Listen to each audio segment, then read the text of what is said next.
Being born again while the world is resetting. Why individuation is so meaningful in my life. Fragmentation.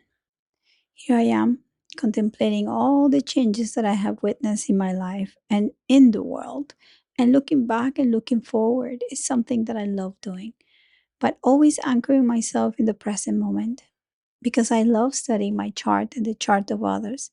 As I do many readings a week, and I also look at financial charts, I'm observing how the behavior of the world is unfolding. I am observing behavior, but I'm also tracing patterns that repeat themselves through history and patterns that repeat themselves in my own life. It is interesting to see that while I cannot predict things, I can start observing also my behavior and how I respond to the environment, how more or less the upcoming transits or progressions in my life could unfold. Again, I'm not making predictions. I'm just saying, oh, I have this sensation that this probably is going to unfold this way. And then I can look back and say, because in the past, these were the patterns and the tendencies. Uranus is about to turn retrograde at 1 degree of Gemini in a few hours, moving back into Taurus and traveling all the way to the 27 degrees. It will remain retrograde until February 4th, 2026, 5 months exactly before the next eclipse season, and then moves forward again, re entering Gemini along with Venus on April 26, 2026, one day before my birthday. This is the last revision before the leap forward, the last pause before individuation jumps into the new form. Uranus propels us to change. Uranus says this is no longer needed. Uranus deconditions what has crystallized and stopped growing.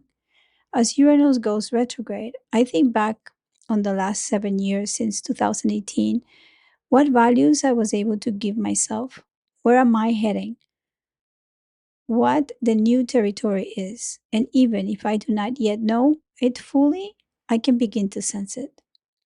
So I do this myself, but I also have two anchors that I work with, two practitioners that I work with monthly and mirror and hold space for my unfolding. And I make recordings of my thoughts daily. Some of them become articles in Substack, some of them go to the pool of the chapters that I'm writing for my book. But mostly, it is something that is a mirror that helps me reflect the progression of my life. The word individuation is central to this. If you are into Jungian psychology, you will be connected to it. It means to liberate yourself from trauma, liberate yourself from the conditioning. Jung started using this word in his early work and made it central in two essays of analytical psychology, 1928, where he wrote, individuation means becoming a single homogeneous being, and insofar as individuality embraces our innermost, last, and incomparable uniqueness, it also implies becoming one's own self. We could therefore translate individuation as coming to selfhood or self realization. Carl Jung, Complete Works 7.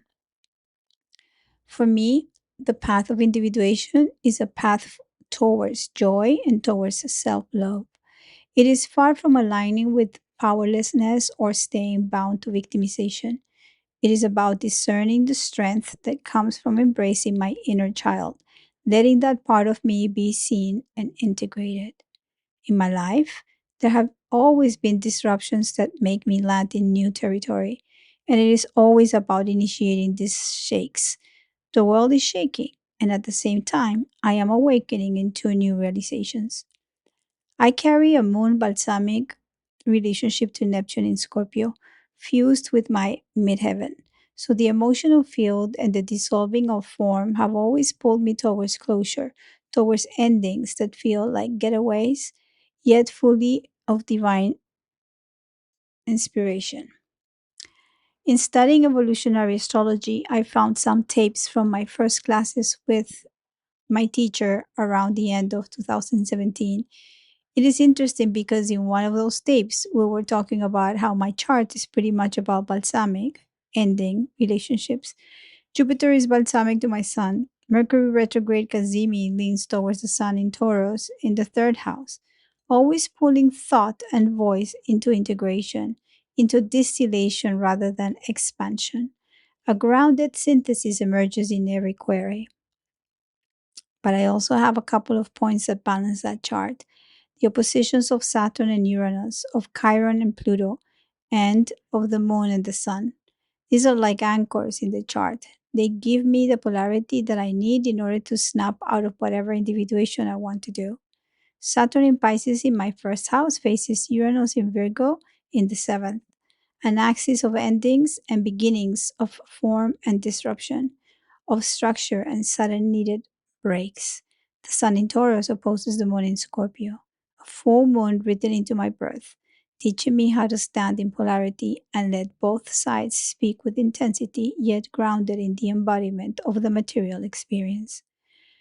I do it even with so many balsamic signatures. I do not simply rest in dissolution.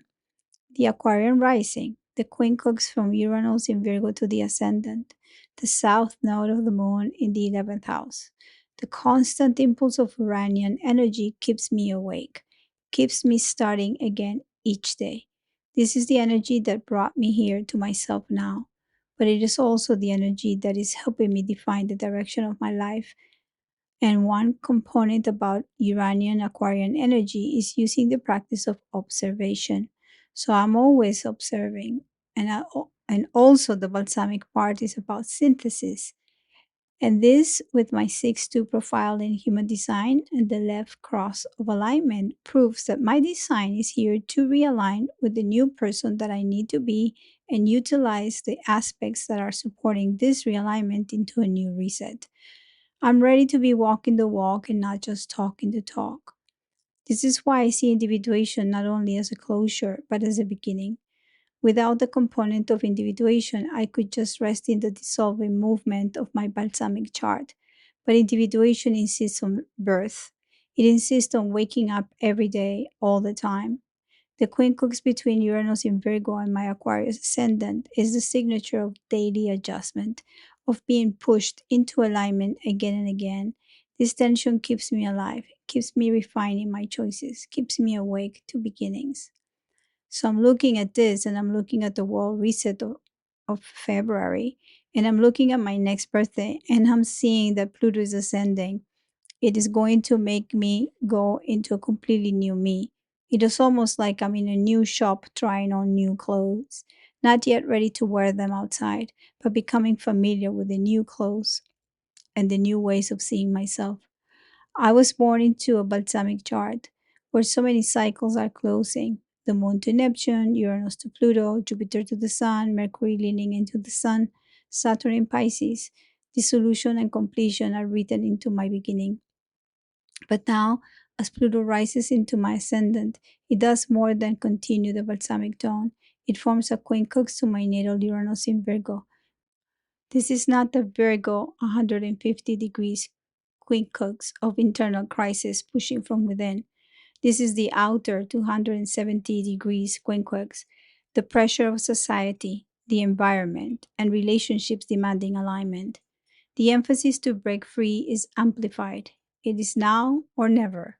I'm already there, but not yet fully there, standing in the passage between what has ended and what is demanding to begin. It is incredible because my North Node is in the fifth house. So part of my vulnerabilities is to really show up and validate myself and give myself the value that I need in order to just come out on the stage and be completely me with my arms open. And I'm starting to do that more and more. It has been a beautiful unfolding for me.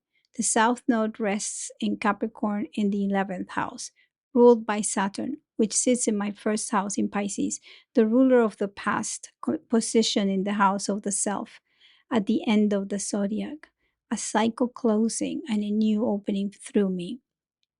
I have given myself so much time in the last few months to really integrate this. It feels like a very big rehearsal for something unknown because we do not know what the great reset is going to be. It will not be only financial, but societal and many other things, integrating numerous dimensions. And while I prepare for this reset, I notice how much of individuation is also tied to the way I have carried the gaze of others. The inherent gaze has shaped my nervous system since childhood, teaching me to anticipate judgment before it arrived. Individuation along cycles and transits, it is also about how I learn to see through my own eyes. The inherent gaze, the frequency of judgment. The meditation is this: how does it feel to be seen through your own eyes with no correction, no defense, no anticipation? To allow criticism when it serves refinement, but not to breathe it in as the condition of love. This is a new form of security Uranus is opening.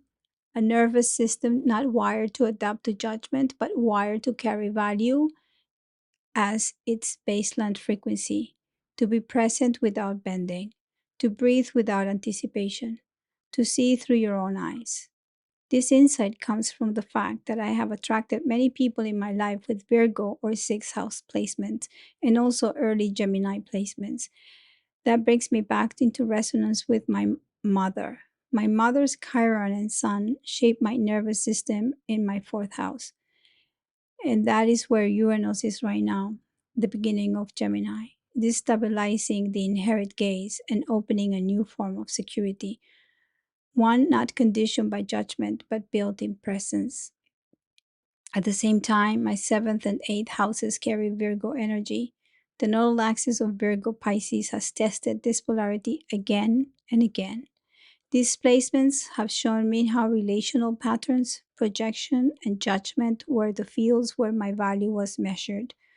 My second house, with Chiron squaring my Venus in Gemini, reveals how this sense of value was shaped by very early in my life. My nervous system learning to anticipate love by avoiding judgment, adapting to the gaze of the other. That gaze I felt was filled with judgment, but this last month I checked and it was my own projection. Yes, they might be judgmental, but that speaks more about them than me. And I noticed I was very judgmental with me too. Not too perfect, just human. I see how every relational field has tested my boundaries in different ways. At times, I had to cut things short when someone tried to take what I was not willing to give, or when the space of respect was crossed. At other times, I have been able to stay, to soften, to integrate without abandoning myself. What I'm practicing now is this: to remain in presence with others' gaze, and even when it carries criticism, and not to let that criticism define the space, to see someone embodying their own path, their own rhythm, and to hold myself steady enough that I do not kill the relationship nor bend under the weight of their eyes. Recently, I was in a situation where normally I would have been very aware of the gaze of others, insecure about being judged. But I follow a sense of presence and watch myself speak without that gaze, without feeling judged. I was free, and I love that. The last 2 days have carried an unmistakable theme of release and clarity. I finally closed the storage unit I've been paying for since moving in 2020. Inside were fragments of past work and process, things I thought I might one day matter. But after 5 years of not opening those boxes, I knew the truth. They no longer belonged to my present or future. Letting them go cost me something and money, but what it returned was freedom, openness, and trust. The same current moved into relationship. For months, I had carried the weight of the gaze of others' judgment, replaying the fear I was wired with growing up. With the transiting Sun conjunct Uranus in my seventh house this week, I initiated subtle contact. The answer does not matter as much as the act of giving space to doubt. It was about clearing the projection, stepping out of the silence, and initiating from my own clarity. Both actions, the storage and the messages, were mirrors. They show me that Uranus in the fourth and Uranus entering Gemini is demanding movement, liberation, and the courage to dissolve what no longer has value. Venus retrograde has tested me on value, accountability, and the unnecessary need to be liked. These decisions have broken that loop. What remains is lighter, freer, and unmistakably my own. Quote, the more you try to erase yourself, the more you appear. Every attempt to vanish leaves another trace. Every time you try to make yourself invisible, your outline grows clearer. Italo Calvino, If on a Winter's Night's Traveler. Thank you so much and have a great week.